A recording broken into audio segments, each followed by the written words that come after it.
మన ములుగు నియోజకవర్గం ములుగు జిల్లాలో మరి అత్యంత ఘనంగా ప్రతి 2 సంవత్సరాలకు ఒకసారి నిర్వహించుకుంటా ఉన్నాం.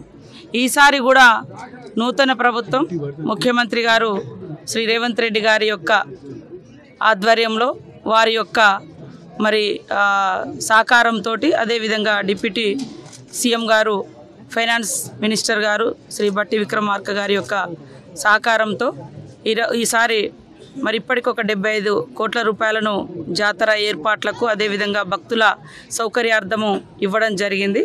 ఇంకా కొన్ని ప్రతిపాదనలు కూడా సంబంధిత అధికారులు కలెక్టరు ఇతర శాఖలతోటి అవన్నీ కూడా తీసుకుంటా ఉన్నాం.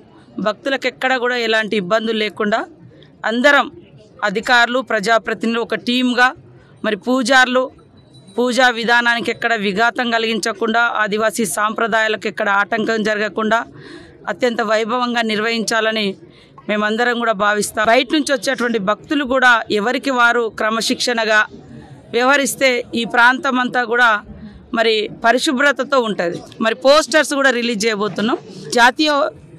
జాతీయ పండుగ కూడా ప్రకటిస్తారని మేము ఆశిస్తా ఉన్నాం. నేను కూడా మొన్న రాష్ట్రపతి గారు వచ్చినప్పుడు వారితో 5 days ప్రోటోకాల్లో ఉండడం జరిగింది. వారికి కూడా విజ్ఞప్తి చేసినప్పుడు తప్పకుండా వారు సానుకూలంగా స్పందించారు. ఈసారి జాతీయ పండుగ